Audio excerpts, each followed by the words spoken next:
자, 이제 우리 책의 353페이지. 얘는 실제 우리 시험에 두 개 나옵니다. 자, 첫 번째 보니까 저당 상환 방법.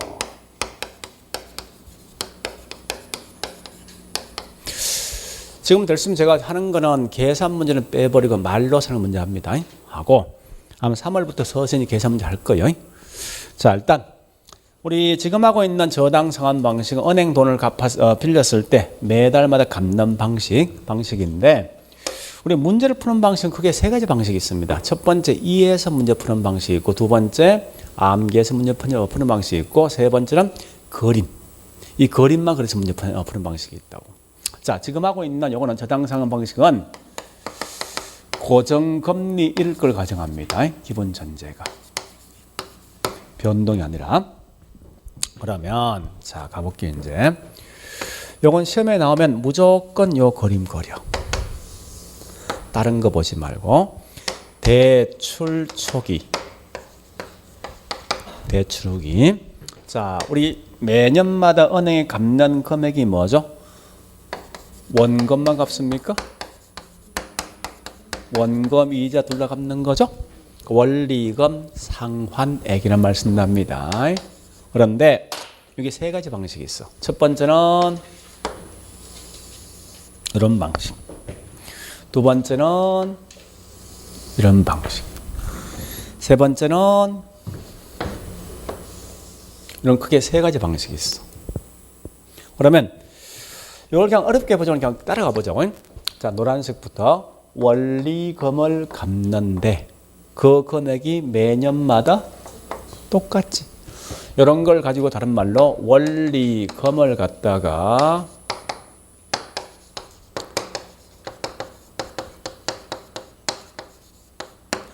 동일하게 갚는다 해서 원리금 균등 상환. 두 번째 다시 보자고요. 자, 보세요. 얘는 원리금을 갚는데 원리금 상환액이 점점점 줄지, 그지? 이런 걸 다른 말로 우리는 체감식 상환. 체감식.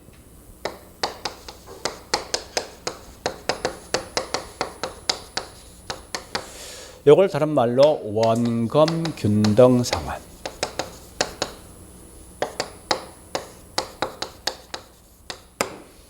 요것도 구분되는 거지? 얘는 뭐요? 원금 이자 합계. 요거는 원금만 이 말이에요. 세 번째, 요건 점점 올라가지 갚는 금액이. 얘가 체감에는 뭐 되겠습니까? 그럼 같은 말이 점정식.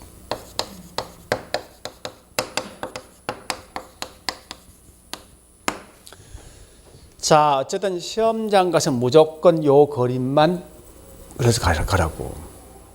자, 일단 그 상세한 내용 좀 따고 결론부터 가볼게요. 요건 사실은 딱 두 개만 하시면 돼, 여러분들이. 항상 뭐든 시험 내면요, 초기에 있는 내용을 시험 내게 돼 있어요. 초기에. 그러면 원리금 상환액은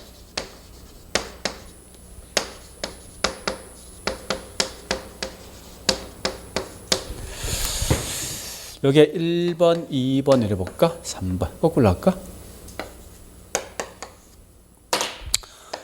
자, 원리금 상환액이 가장 큰 게 누구야? 제일 처음에. 누가 제일 많이 내? 이거 아니야? 순서죠. 모든 건 초기에 대한 설명 들어가야 돼. 호기는 의미가 없다고. 그럼 제일 큰 게 누구지? 두 번째? 세 번째? 요걸 기억하라고. 그러면 자, 다시 미상환 잔금이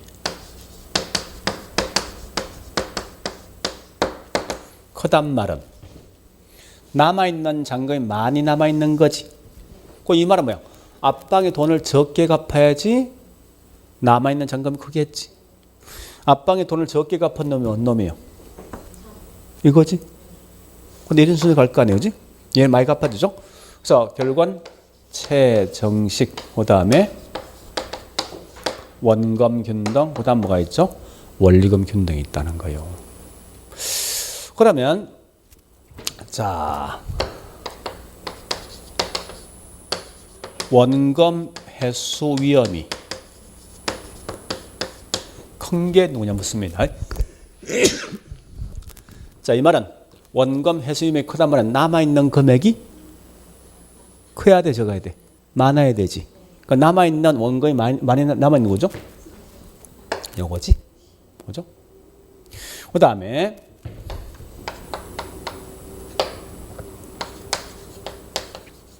원리금 또는 이자 전체 누적액이 큰 게 누구냐 시험 낸다고. 응? 여러분 어차피 보세요. 원금은 똑같은 거 아니에요? 그리고 이자 금액이 중요하거든. 그죠? 우리 항상 좀 이따 하겠는데 이자 금액은 남아있는 잔금의 이자를 곱해준다고. 그러면 남아있는 잔금이 큰 만큼 이자 금액이 더 큰 거 아니에요? 그죠? 그 남아있는 잔금이 누가 제일 큰 거지? 최정식이지. 그죠? 가장 낮은 게 뭐 있습니까? 원금 균등 아니에요? 요거만 하시면 돼. 사실은. 이게 굉장히 중요합니다. 그러면 다시 두 번째. 이 최정식을 많이 쓰는 이유가 뭘까? 요거 이유. 자, 이런 거요. 설명해 볼게요. 보통 우리 젊은 계층 금방 직장을 들어간 순간 소득은 적으면 집을 샀을 때 이런 방식을 통해 이 돈을 갚는 게 상당히 위험이 클 거 아니에요. 초기 부담이 크니까. 그죠? 그래서 어떻게 하는가 하면 초기는 소득이 낮은 만큼 적게 되는 거야. 근데 점점 월급 올라가지? 그에 따라 점점점 소득이 높은 만큼 이 내는 금액이 더 크면 충분히 따라갈 수 있겠죠. 그래서 지금 하고 있는 최정식은 대부분 다 젊은 계층, 향후에 소득이 올라갈 수 있는 그런 계층이 올 수 있는 뭡니까? 유리한 방식이 뭐냐고 이게 최정식이라고. 그다음 요거 두 개 차이를 아셔야 돼. 지금부터 두 개 차이. 자, 첫 번째 이자 지급액과 원금 상환액. 제가 자꾸 있죠. 우리 이 필기 노트를 안 주는 이유는 뭔지 압니까? 지금 책을 좀 보시라고요. 우리 가끔 보니까 이런 요약돼 있는 거 가지고 계속 공부하는 사람이 있어요. 이거 한 방에 훅 간단 말이에요, 이게. 왜 갑니까? 기본 베이스 안 됐으면 절대 이걸 응용하면 응용 못 해. 고선 먹기 좋단 말이에요, 이게. 그래 하지 말고 좀 힘들지만 아직 시간 많이 남았잖아. 응? 2, 3, 4, 5, 6, 7, 8, 9. 한 8개월 남았네? 9개월 남았네? 그러니까 충분히 시간이 있으니까 기본서를 많이 읽어보죠. 기본서. 적어도 내가 봐서 기본서를 한 3번 정도 읽어보셔야 될 것 같아. 그래야만 결국은 내가 좀 따라갈 수 있다고. 그리고 이게 왜 기본서 중요한가 하면은 우리 나중에 모의고사 시험 치면은 항상 공부할 때 어떻게 보면 절대 우리 모의고사 치면요. 우리 거기 해설집 주거든? 이게 읽으면 안 돼. 왠지 알아? 사람 이런 게 있다고. 한 번 딱 봤는데 틀렸어. 근데 이거 다음에 또 시험 내지 또 틀린다고. 그게 무슨 소리 이거요? 내가 생각하고 있는 어떤 이 생각하고 책에 요구하는 어떤 관념이 분명히 다르단 말이야. 그걸 바꿔야 되는데 그 해설을 보면 어떻게 되어 있습니까? 거기 해설 그냥 잠시 그냥 이 반대로 설명되어 있다고. 근데 이거 또 시험 내죠. 인지 못 한다고. 그러니까 가장 중요한 건 기본서 내용 가서 무조건 파악하시라고. 그래서 철저히 기본서 다 보시면요. 완벽하게 내 생각을 바꿀 수 있다고. 그래 가야 됩니다. 그러니까 그래서 일부러 자꾸 저기 뭐 있습니까? 요약된 걸 안 주는 이유 그런 거예요. 지금은. 아마 한 3월 때는 아마 줄 거예요. 그때부터 그걸 보시는데 일단 2월까지 무조건 기본서 읽어보시라고. 그게 중요하니까. 자, 일단 여기 있는 요거 설명할 거예요. 지금부터. 잘 보셔야 돼. 우리 보니까 돈을 빌렸을 때 이자 금액은 남아있는 잔금 이자를 곱해준다면 이자로 갔다가 그럼 점점 돈을 갚으면 남아있는 잔금이 줄겠지? 줄지? 이자 금액이 돌려면 점점 뭐합니까? 줄게 돼 있을 거 아니에요, 이렇게. 그죠? 그런데 요건 뭐요? 원금은 매년마다 어떻게 된다고? 같지. 근데 얘는 원리금, 요 두 개 합한 금액이 뭐요? 같아야 되지. 그러면 이자 금액이 점점점 떨어지는 만큼 원금 상환액은 점점 뭐 해야 됩니까? 올라가 떨어져. 요 합이 같아야 될 거 아니에요. 에? 그러면 얘는 떨어지는데 얘는 반대급부를 뭐 해야 돼? 에? 이런 합쳐지 같아질 거 아니야.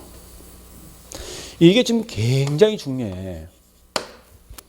사람들이 자꾸 생각할 때 있지. 돈을 갚았네? 그 남아있는 원금이 감소하면 원금상이 점점 감소하는 거 아니냐라고 생각하는 게 많다고. 요 두 개 합이 같아진다고. 응? 자, 일단 시험장 가서는 다른 거 하지 말고 요 그림 있지. 요것만 딱 들고 와. 밑에 있는 벌써 이건 여기 답 나오잖아. 그죠? 따라가라고. 다음에 좀 하겠지만 지금은 그냥 한 개만 설명되지. 다음에 가면 이렇게 요거 두 개 비교, 이를 비교한다. 이렇게. 그러면 많이 헷갈려 이거는. 그러니까 그림은 제일 빠르다 사실은. 자, 일단 요거 설명할게 이제. 자, 보세요. 어려운 거 아니니까. 현재 대출액이 10억인데 고정금리 10%이다. 10년 동안 원금이자 갚는다. 매년마다. 매년마다 갚을 때 얼마 갚는 봐보자. 자, 첫 번째 원금 갚고 이자하고 원금 이자 합계가 뭐예요? 원리금 상환액이지? 그죠? 자, 일단 이 빨간색이 원금 균등이에요. 원금 균등은 자, 대출액이 얼마예요? 대출 기간? 매년 갚는 금 얼마예요? 이게 원금 균등 아니야. 그죠? 그럼 이자 금액은 남아있는 잔금 이자 곱해줍니다. 10억에 10% 얼마 이자? 1억이지. 그럼 결국은 원리금 상환액은 2억이야. 그리고 자, 1년 경과되면 이제 원금 1억 갚았지? 남아있는 잔금 9억 남아있지. 9억에 10%는 얼마 됩니까? 9천. 원리금 상환액은 1억 9천. 또 1억 갚았지? 남아있는 잔금? 이해됩니까? 이렇게 계속 빠진다는 거야. 그러니까 원금 균등은 원금 매년 같은데 이자 금액은 1억, 9천, 8천, 7천, 6천, 5천 된다고. 그죠? 그런데 원리금 균등은 노란색. 요 금액이 매년 같아요. 요 금액이. 그지? 그러면 이거 실자면 나중에 할 건데 이건 매년마다 한 1억 6천 갚거든 사실은. 이렇게 갚는다고. 자, 첫 번째 10억에 10% 이자 얼마? 1억이지. 그죠? 요 금액 두 개 합친 게 얼마 돼야 돼? 이 값 나눈 거 아니야? 그 첫해 원금 갚는 금액은 얼마? 6천 갚았어. 1년 경과됐어. 남아있는 잔금이 9억 4천이라고. 9억 4천에서 이자 10% 얼마요? 9,400. 요거 합친 금 요거 나와야 됩니다. 그럼 요건 뭐 있습니까? 2년째 갚는 금액은 6,600 갚는다고. 또 갚았지? 남아있는 금액은 8억 7,400. 이자 금액 8,740. 요 금액이 뭐 있습니까? 이게 보니까 7,260 된다고. 이런 형태로 계속 갚는 형태가 뭐냐고. 이게 다른 말로 원리금 균등이야. 보니까 이자 금액은 점점 뭐해? 줄지. 근데 그 반대급부로 원금은 점점 뭐하지? 이걸 지금 이해하라는 거야. 이걸 갖다가. 자, 공통점 잘 보시 이제. 요거 원금 균등과 원리금 균등의 공통점이 있어. 공통점.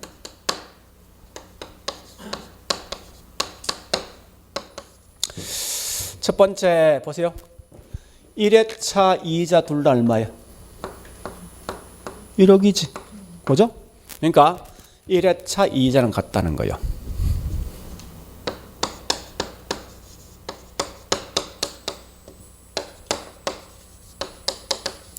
둘 다 시간이 경과되면 이자 직업액은 점점 올라갑니까? 감소합니까? 둘 다 감소하지. 그죠? 직업액은 점점 감소한다. 이렇게 하시면 돼요. 그래서 굳이 이걸 생각하지 말고 여기 있는 이 그림을 생각하라 자꾸. 이렇게 해서 하면 우리가 아무거 설명 꽤 많은데 책 가볼게. 책에 설명 꽤 많거든요. 자, 353페이지. 이제 양갈로 1번 원검 균등 분할 상한. 자, 갈로 1번 원검 상한액. 자, 대출 기간 동안 뭐 있습니까? 원검이 자, 여기 보세요. 원검 뭐예요? 얘는 균등하지. 그죠? 그 말 좀 기억하시고. 자, 이자. 갈로 2번 이자 금액은요. 자, 첫 번째 좀 했죠. 이자 금액은 후기 갈수록 점점 뭐 한다고? 감소한다. 균등이라는 말은 큰 의미 없습니다. 어쨌든 감소한다. 다음 갈로 3번 원리금 상환액도 자, 이거 보세요. 이 금액이 계속 감소하는 거지. 왜 그렇습니까? 이 금액은 같은데 얘만 감소하니까 합치면 감소하게 돼 있다고. 그죠? 그래서 거기 설명되어 있지만 두째 줄 끝에 있죠. 원리금 상환액은 후기 갈수록 감소한다. 자, 뒷장. 양갈로 2번 원리금 균등 상환 방식. 갈로 1번 대출 기간 동안 첫 번째 줄 매기 상환되는 원리금 상환액은 균등한 방식이다. 이렇게 하시고요. 그 다음에 갈로 2번 원금 상환액과 이자 지불액. 자, 거기 동그라미 1번 갑니다. 대출 초기는 원리금 상환액 중에서 원금 상환액이 적고 이자 지불액이 많다. 이 말 기억하셔야 됩니다. 보죠. 자, 보세요. 대출 초기는 노란색 이자금이 얼마요? 원금은 6천이지. 그러니까 초기는 이자 금액이 더 크고 이자 더 큰 거 이게 원금이 뭐요? 더 적은 방식이지. 그죠? 그런 건 좀 기억하시고. 자, 그다음에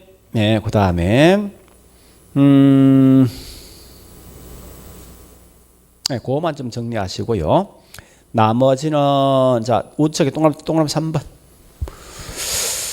자, 동그라미 3번 보니까 원리금 균등 방식과 원금 균등 방식은 자, 보자고. 첫해 1회차 이자 뭐요? 이자 같다는 거지. 그죠? 그거 묻는 거. 자, 넘어갑니다.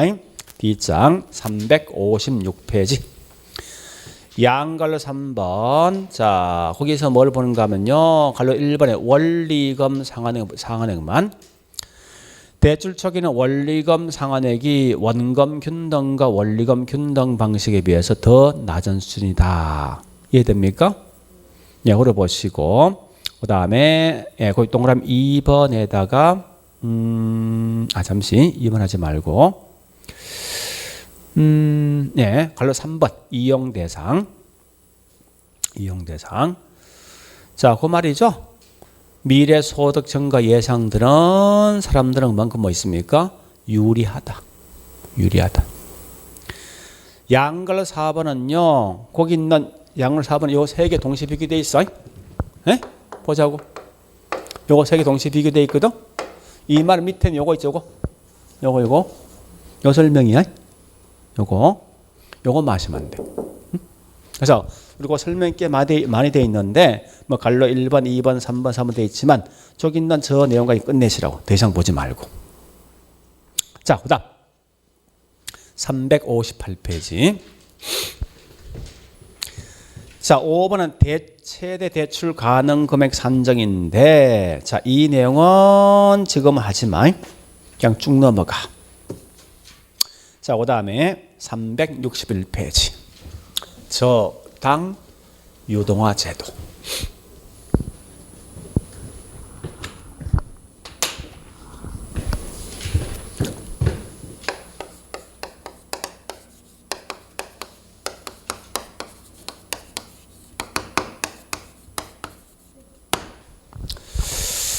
요걸 하기 위해서 뭘 보는가 하면은, 자, 책은, 361, 62는 아까 했던 거예요. 그죠? 자, 그 다음에 63페이지 있는데, 이걸 쭉 하기 위해서 어디 가는가 하면 쭉 넘어가 보죠. 자, 366페이지.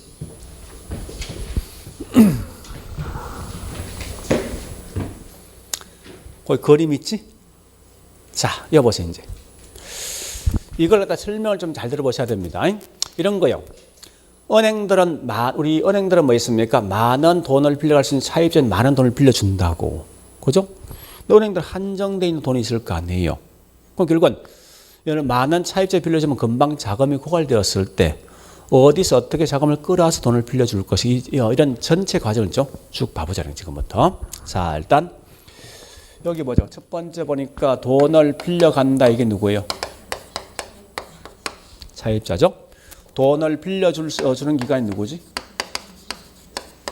대출기관. 요 같은 말이 뭔지 압니까? 우리 금융기관 같은 말이에요. 예? 이때 차입자, 자 일단 요 대출기관 중에 뭐가 있는가 하면 국민은행이 집이 없는 분에게 집을 가질 수 있는 그런 기회를 만들어줄 목적 자금을 1,000억이라는 돈을 가지고 있다 해보자. 예를 들어서. 근데 차입자 한 명당 1억씩 빌려가고 30년간 빌려간다. 예를 한번 들어보자고. 그러면 제일 먼저 차입자가 뭡니까? 여기다 저당 설정하지? 그죠? 설정하고 얘는 돈을 빌려줄 거 아니에요. 그죠? 그럼 선착순 최대 몇 명 빌려줍니까? 이론상에서? 1,000명 아니에요? 한 명당 1억씩 빌려가고 30년 빌려간다 가정을 두고 또 한 야채 뭐 있습니까? 얘가 자금이 현재 1,000억이라는 돈이 있으면 결국은 1억 빌려주면 이론상 더 이상 돈을 못 빌려준다고. 그 결과 은행들은 조만간 뭐 있습니까? 자금이 고갈되겠지. 이런 걸 다른 말로 유동성 위험이 처해 있다 쓴다고. 그러면 이 은행들은 뭐 있으면 할 수 돈이 없으니까 또 다른 누구한테 돈을 빌려갈 거 아니에요. 항상 돈을 빌려주는 기관은 무조건 대출기관이야.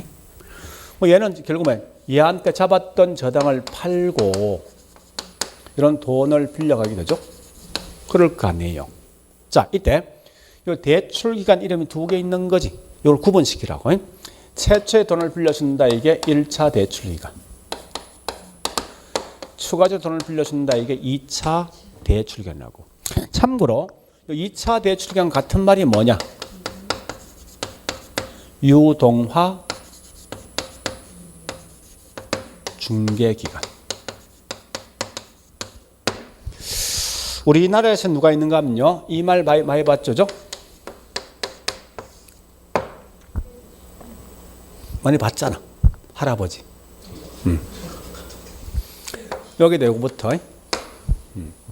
그러니까 한국 하우징 주택 파이낸싱 금융 컴퍼니. 요거야. 가장 대표적으로. 그러면 얘도 현재 보니까 1,000억이라는 돈이, 예를 한번 들어보자고. 1,000억의 돈이 있으면 결국 뭐 있습니까? 1,000억의 돈을 빌려주면은 결국은 다시 1,000억 있죠? 그죠? 요걸 가지고 또 다시 뭐 있습니까? 추가적으로 1,000명을 더 빌려준다 해보자고. 그럼 이제는 뭐 있습니까? 둘 다 돈이 없는 거 아니에요? 이론상에서? 그죠? 그래서 할 수 없이 2차 대출기관들은 자신들이 잡았던 저당권을 가지고 여기 있는 투자자한테 뭐라는가 하면요. 에게 요걸 가지고 정권을 발행합니다. 했을 때 이게 수익성이 있다라고 생각하면 얘는 다시 뭐합니까? 요 채권 사겠지. 사면 다시 뭐 돈이 흘러감에 따라서 이런 각각에 있는 기관들은 유동성 위험을 회피할 수 있다는 거예요. 자, 이게 우리가 알고 있는 저당 유동화예요. 다시 할게. 자, 보자고요. 유동이란 말과 유통이란 말은 공통된 말이 뭔가 하면 넘어간다, 이전된다, 양도된다 이 말입니다. 그런데 자동차나 분필 등이 이동되는 시장이 유통시장입니까? 유동시장입니까? 자동차 등이 이동되는 게 유통이지. 이 말은 우리가 알고 있는 유형물이 이동되는 게 곧 이게 유통이고 거꾸로 무형물이 이동되는 게 뭐냐고 이게 다른 말로 유동이란 말이에요. 현재 뭐가 넘어가고 있어? 저당권, 권리. 무형물이지. 그래서 이걸 뭐 우리 말하면 저당 유동화 시장 쓴다고 원래는. 자, 그런데 계속 보세요. 자, 그런데 원칙이 때에 따르면 1차 대출, 다시. 정권이 원래 두 개 있어.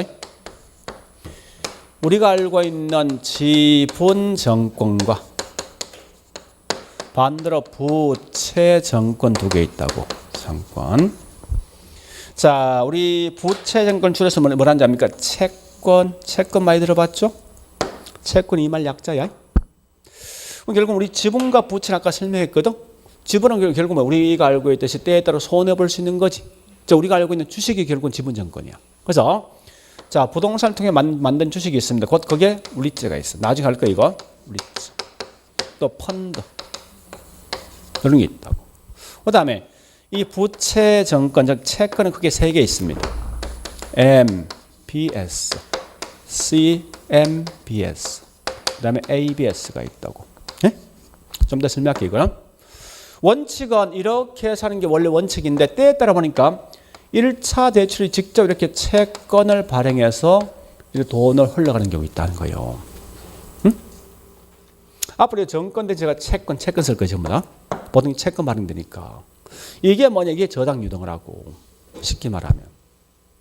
그런데 이것도 이렇게 시험장은 굉장히 복잡해지거든. 자, 얘도 결국 뭐랑 그림까지 문제 풀 건데, 자, 이걸 약간 변형시키게 이제. 자, 보세요. 제일 먼저 누구 붙어 있어? 누구? 차입자지. 그다음 누가 있어? 1차 대출 기간.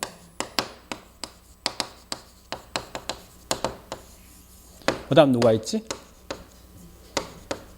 2차 대출 기간.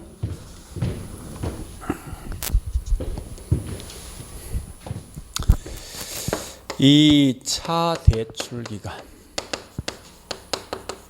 그다음 누가 있습니까?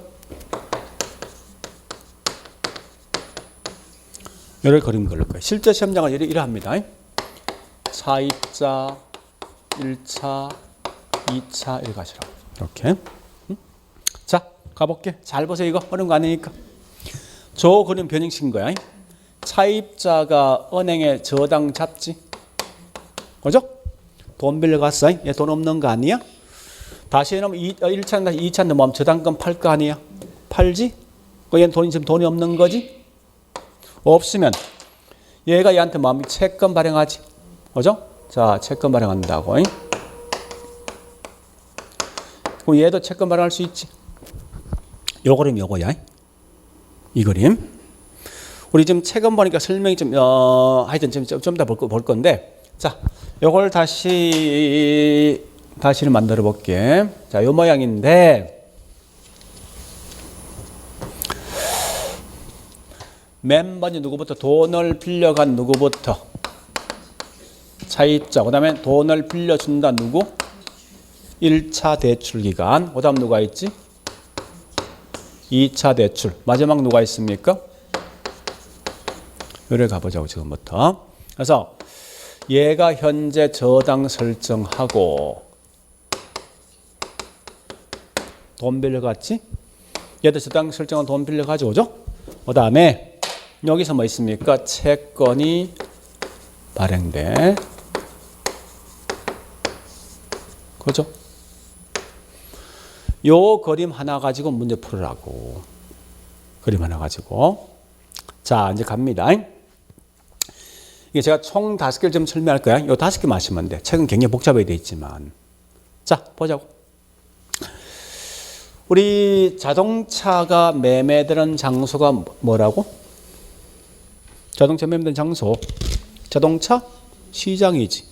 배추가 매매되는 장소는요? 응? 뭐 고민합니까? 배추 시장이지 뭐. 현재 뭐가 매매되고 있어? 뭐가? 저당권이지. 그럼 저당권이 매매된다 무슨 시장?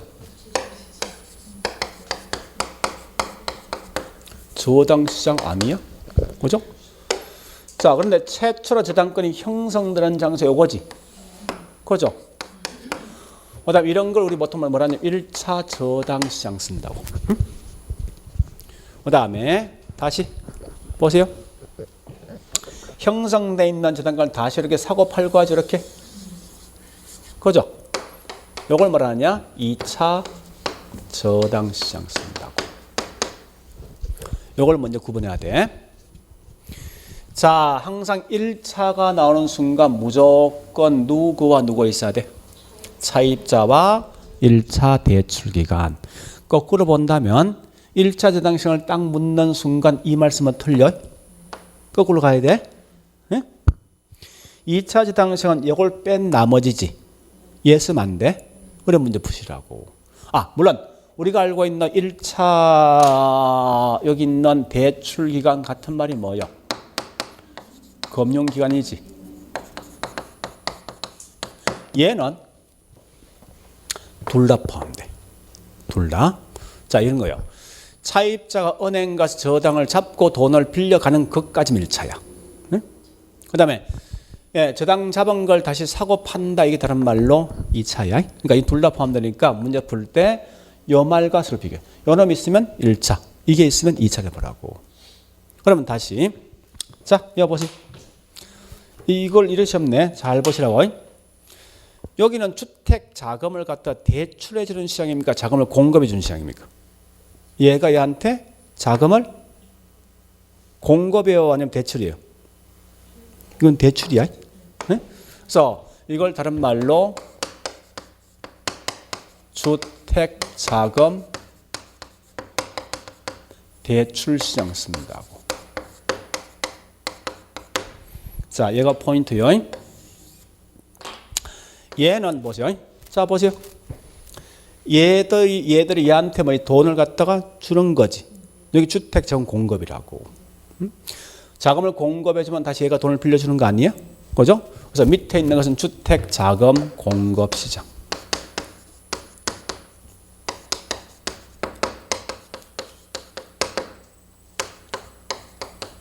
그래서 이렇게 구분하시라고. 자, 일단은 한 개 했어요. 또 갑니다. 자, 다시 보자고. 자, 보자고. 두 번째. 요 그림을 따라간다면 이론상에서 얘가 차입자가 2차 저당시장에 저당 설정할 수 있어 없어? 얘가 얘한테 채권 발행할 수 있어 없어? 없어. 그죠? 자, 다시 먼저 해볼게. 1차 저당 시장과 몇 차? 1차는 누구하고? 차입자에서 누구까지? 1차 대출기간 사이죠? 2차는 1차 대출기간부터 누구까지? 투자자 이래 가시라고. 그죠? 자, 2번은 이거요. 중요한 건 차입자가 2차 대출기관에게 저당 설정할 수 없을 것이고, 또한 투자자한테 뭐 있습니까? 채권도 발행 안 된다. 이런 거 기억하시라고. 세 번째. 자, 세 번째. 요 놈하고 요 둘 관계야.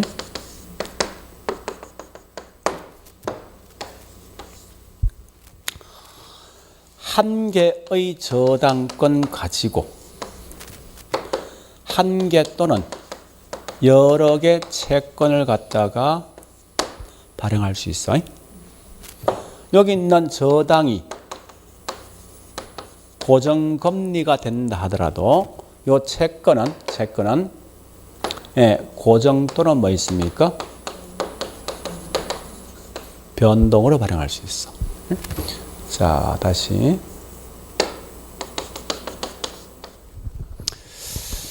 자, 이 말이 뭐냐 이런 거죠. 우리 모, 저당, 이게 모란 건 최초, 엄마저당, 엄마저당. 과 그다음에 채권과의 관계인데, 자, 아까 보니까 뭐 있습니까? 저당권이 한 개 가지고 채권 한 개 또는 뭐요? 여러 개 발행할 수 있죠. 금리가 고정금리였던 걸 가지고 채권은 고정 또는 뭐 있습니까? 변동할 수 있다. 이 말은 요 둘은 직접적 관계 있다 없다? 관계 없다는 거 아니야. 그지? 한번 해볼까? 자, 다시 보자고. 보세요. 왜 안 따라왔다? 자, 보세요. 요거요. 만약에 우리 삼성이 아파트를 짓는데 돈을 보니까 돈을 3천억이란 돈을 빌려갔답니다. 갔는데 이렇게 나면 채권 발행되지. 그죠? 발행할 때 3천억짜리 채권을 딱 한 장 발행한다면 요 현금 주고 살 놈이 있습니까? 없잖아. 금액이 너무 크니까. 뭐 어떻게 해야 돼? 쪼개야 되지. 10만 원짜리 10,000장, 20만 원짜리 50,000장. 이래 쪼개 팔면 이게 살 수 있겠지. 그죠? 그러니까 금액이 클 때 뭐 한 개의 저당권을 가지고 여러 개 채권 발행할 수 있어. 자, 마치 이게 열어보시면 돼. 무슨 말인가 하면은 다시 해볼게요. 이런 거요. 우리 저축한 사람이 은행에 저축하죠? A, B, C가 있는데 5억, 7억, 8억 저축했습니다. 고정금리, 변동금리, 고정금리로 저축했다고. 이렇게 돈을 빌려가죠? 그죠? 차입자가 1번, 2번, 3번 있다 할게. 그러면 항상 은행들은 돈을 빌려줄 때, 1번에게 빌려줄 때 여기 있는 세 개 중에 딱 한 개만 빌려줍니까? 무조건? 그건 아닐 거 아니야. 20억 몽땅 빌려줄 수 있지? 한 명한테. 그러니까 이 말은 뭐야? 여러 명 저축한 돈을 한 명이 빌려줄 수 있어. 아니면 이 5억까지 뭐 있으면 얘한테 1억, 2억, 2억 빌려줄 수 있지. 한 명이 저축한 돈을 갖다 여러 명 빌려줄 수 있지. 이게 그 말이라고. 다시 요 2번에 보니 대충 이게 7억 정도 돈을 빌려갔거든. 예를 들어서. 그러면 요거 비싼 거 아니야?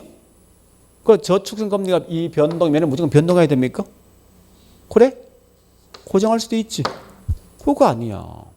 그러면 참고로 요 놈이 돈 떼먹고 도망가면 은행도 얘한테 돈 안 갚아줍니까?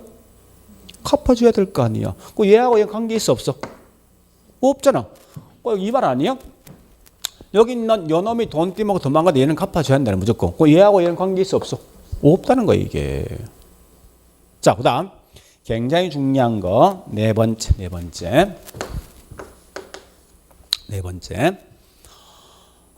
요거 할 겁니다. 자, 채권 발행 조건.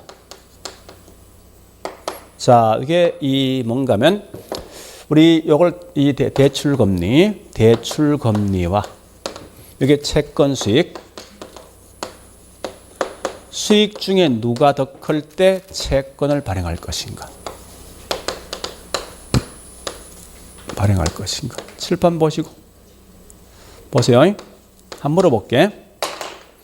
일단 채권 얘가 발행한다죠. 얘가 이렇게.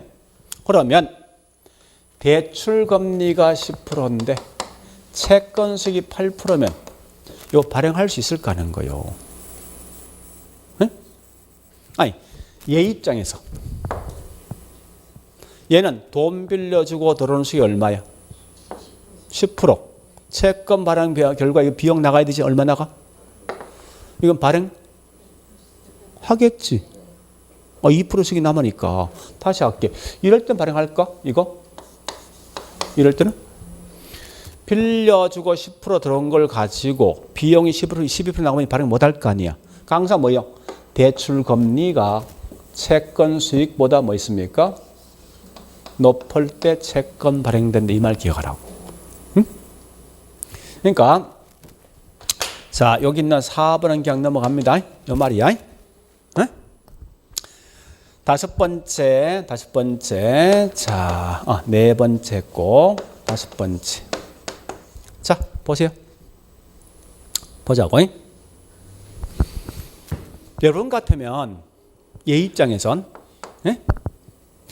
돈 빌려주고 10%를 다 챙기겠습니까? 여러분 같으면 아니면 이 채권 발행해서 여기 있는 차액인 2% 취하겠습니까? 다시 1번 돈 빌려주고 10% 수익을 다 챙긴다. 1번 2번 빌려준 돈을 다시 채권 발행해서 여기 있는 2% 수익을 챙긴다. 뭐 하겠냐고. 그지?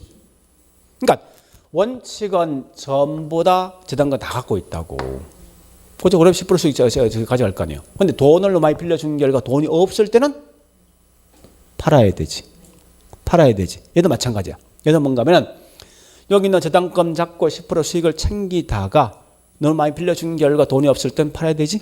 이런 걸 다른 말로 자산 포트폴리오 가능하다. 누가? 1차, 2차 대출 기간은. 그 말이야. 그러니까 1, 2차 대출 기간은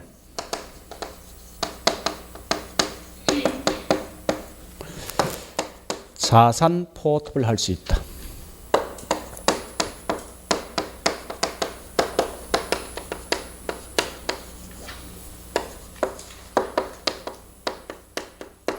이게 말입니다. 다시 보세요. 이러시면 되거든. 1차이든 2차이든 자신이 감당할 수 있는 저당권은 가지고 있고 감당할 수 없을 땐 다른 게 아닌 처분한 내 말 뜻이야. 그 의미를 아시라고. 자, 이건 다음 이제 쓸게요. 자, 그 다음에 여섯 번째. 여기까지 가보자고. 자, 보세요. 우리 은행들은 한정된 돈이 있어. 다시 보자고. 여기. 다시. 만약 현재 보니까 밑에 있는 이게 없다 해보자고. 2차가. 없어. 없으면 은행들 현재 저금 얼마 있습니까? 1,000억 있지. 1,000억. 그러면 한 명당 1억씩 빌려가고 30년간 빌려간다는 건 선착순 몇 명? 1,000명이지. 밑에 2차 저당시가 없으면 은행들은 한정돼 있는 돈을 가지고 한정돼 있는 차 입자에 빌려주더라 이거야. 근데 이제는 밑에 있는 여기 2차가 있으면 비록 똑같은 돈이 있지만 저당권 몽땅 돈을 빌려줘 돈 부족하지? 저당권 파는 거야. 돈 들어오지? 또 빌려줄 수 있지? 그죠? 그래서 더 많은 차에 빌려줄 수 있는데 이론상 무한대 빌려줄 수 있다고. 한번 해볼까? 자, 1,000명 빌려줬어. 몽땅 다 1,000억 주고 이제 저 1,000억 다 팔았다고. 1,000억 들어오지? 얘 돈 없지? 몽땅 다. 자, 단조건은 얘들은 채권만 받으면 무조건 100% 전부 다 채권을 다 산다 해보자고. 응? 그러면 자, 몽땅 1,000억 팔지? 1,000억 들어오지? 원 상태야. 또 1,000명 빌려주고 저당권 몽땅 팔면 1,000억 들어올 것이고 또 채권을 1,000억 발행하면 또 1,000억 들어오죠. 이론상 계속 돈을 빌려줄 수 있다는 거예요. 그러니까 이 말입니다. 은행들은 한정돼 있는 돈을 가지고 저당이 유동화되면은 대책이 차입자한테 돈을 빌려줄게 더 많은 돈을 빌려줄 수 있고 이론상 뭐 있습니까? 무한대 대출도 가능하더라를 가시라고. 여기 있는 6개만 기억하면 돼. 6개. 그래서 이러면 실제 시험장 갔을 때 이게 다 그리지만 이것만 흰 색깔 있지? 이것만 그냥 그려 따라가 보시라고. 그건 답이 나와. 그러니까 우리 6번째 보니까 은행은 즉 대출 기간은 뭐 있습니까? 한정된 돈을 가지고 자, 더 많은 또는 이론상 뭐요? 무한대 대출도 마다고요? 이 6개 마시라고. 요건 집에 가서 책 내용 보지 말고 이렇게 그림 그려. 그리시라고. 요것만 딱 그리 가버려. 차입자 1차 대출 기간. 그다음 누가 있지? 그다음 누가 있어? 이렇게 해서 여기 있는 저당이 있을 것이고, 그지? 그다음 여기 채권 있는 거 아니에요? 이렇게 해서 한번 가보라고. 그래서 여기 있는 그림만 쭉 따라가 가보라고. 이 답이 나오게 돼 있어. 자, 그러면 우리 책이 조금 설명이 좀 약간 이상한데 일단 봐볼게요. 자, 어디 보는가 하면은 366페이지. 자, 거기 보니까 나와 있는 게 그림이 있지? 거기 보니까 대출자나 있지? 박스에. 그러면 그냥 안 써. 그 말 대신 뭐 쓴 줄 압니까? 이거 써야 돼. 1차 대출기간 바꿨어. 대출자 대신 1차 대출기관. 그 다음에 한국주택금융공사 있지? 예? 그 말 대신 2차 대출기간 바꿨으라고. 2차 대출기간. 자, 그렇게 해놓고 이제 밑에 갈로 1번 가볼게요. 1차 저당시장. 자, 거기 중요한 것은 뭐가 있는가 하면요. 다른 건 보지 말고. 어이에서 보니까 동그라미 1번. 자, 저당 대출 원하는 수요자들. 밑줄 끊고 이 같은 말이 뭐냐? 차입자. 융자를 제공하는 금융기관 밑줄을 끊고 1차 대출기관. 실제 시험은 이런 금융기관 이런 용어 잘 안 씁니다. 1차 대출기관. 사이에서 이루어지는 거다. 갈로 2번. 자, 갈로 2번이 자, 첫 번째를 볼게요. 이 말이야. 1차 대출기관들은 저당 채권을 자신 포트를 일부러 보유하기도 하고 또 뭐 있습니까? 추가 재원을 마련하기 위해서 2차 저당시장에 저당 채권을 매각하기도 한다. 요 말이 이거. 자신들이 감당할 수 있는 저당권은 가지고 감당할 수 없는 건 딴 데 판다 이 말이야. 5척 갑니다. 갈로 2번. 2차 저당시장. 자, 거기 어이에서 2차 저당시장은 동그라미 1번. 저당 대출 기관과 다른 기관 투자 사이에서 저당을 사고 파는 시장이다. 그 다음에 동그라미 2번.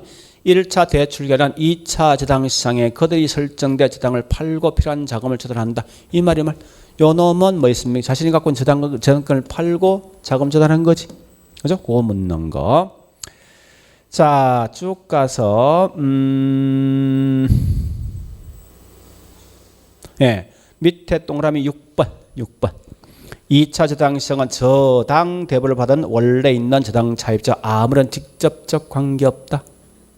여기 보세요. 직접 관계 있으면 얘가 바로 얘한 저당 설정할 수 있어야 돼. 채권 발행할 수 있어야 된다. 못하는 거지. 그 다음에 갈로 2번. 자, 갈로 2번도 그 동그라미 2번만 보시면 되겠네. 2번만. 2차 대출기관은 1차 대출기관으로부터 매입한 저당 채권을 자신의 자산 포트를 일부러 보유하기도 하고 이를 기초해서 뭐 있습니까? 투자자한테 매각하기도 하죠. 이 말은 뭐 아까 했듯이 감당할 수 있는 저당권을 가지고 있고 감당되지 않는 건 다른 데 판다 이 말 뜻이야. 그래 보시고 밑에 있는 4번. 자, 동그라미 4번. 잘 보세요. 저당 투자자들에게 지급되는 이자를 낮게 적용하고 낮은 자금 조달 비용으로 주택 자금을 공급할 수가 있다. 그러니까 채권 이자가 낮다는 소리입니다. 자, D장 가볼게요. D장의 갈로 3번. 파급 효과 이런 거 하지 말라고 지금은. 그 설명 꽤 많은 지금 할 필요 없습니다. 자, 결론. 집에 가서 우리 여기 책 설명 많이 돼 있거든. 다 필요 없어. 이거에서 기억해. 이것만. 자, 그러면 문제 풀어볼게 이제. 문제. 저기 있는 3페이지. 자, 저당 유동화 37번. 저당 대부를 원하는 수요자 이게 차입자지. 와, 그 다음에 저당 대부를 적용해주는 금융기관이 누구죠? 1차 대출이지. 사이가 뭐라고? 1차 저당시장. 38번. 저당 대출 기관과 다른 기관 투자에서 저당을 사고 팔죠. 여기 2차입니까? 그죠? 39번. 1차 저당 대출자들은 자금의 여유가 있더라도 저당을 자신들의 자산 포트 일부러 보유할 수가 있지. 있는 거 아니야? 그 다음에 자 밑에 있는 41번 2차 재당시장에서 발행되는 투자 상품 자 2차 재당시장에서 발행되는 투자 상품 밑줄 여기까지 여기에 뭐냐 채권 수익 채권 금리 채권 수익 이 말은 채권 수익은 대출 금리보다 어떨 때 채권 발행해?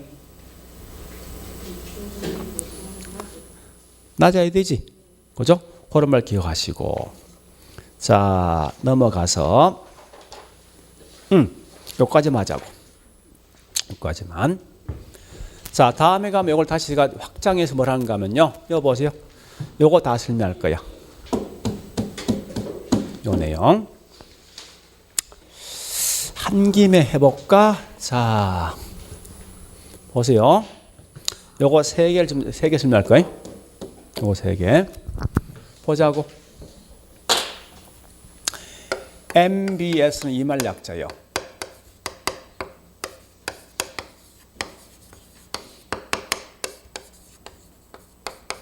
Backed.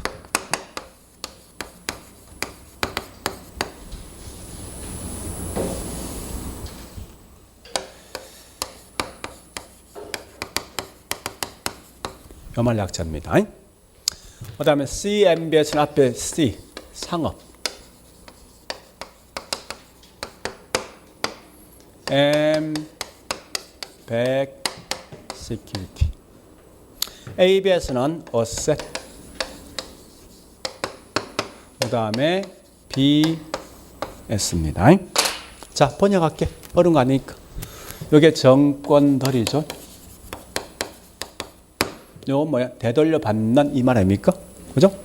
돌려받는 거예요. 요 모기지란 말 뜻이 뭐야? 저당 또는 담보 이 말이라고.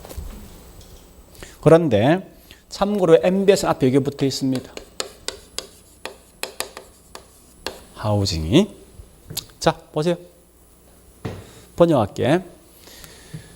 주택으로 담보 잡혀 있는 걸 정권을 발행하되 반드시 원금과 이를 돌려준다 이 말 뜻이라고 이게. 네? 상업으로 담보 잡혀 있는 게 요 정권 발행했는데 이 정권은 반드시 원금 이제 돌려준다 이 말이에요. 요건 상업이 주택, 요건 상업이야. 요건 자산. 자산을 통해서 뭐 있습니까? 요게 이 정권 발행된 걸 나중에 되돌려 준다는 거야. 그래서 앞으로 요 BS란 말 학자마다 굉장히 MBS까지 이렇게 묶여 있는 걸 보통 학자마다 뭘 하는지 압니까? 어떤 분은 이걸 가지고 담보, 정권. 어떤 분은 담보, 부채권. 어떤 사람이 갖다 담보채권에서 담보채권. 네?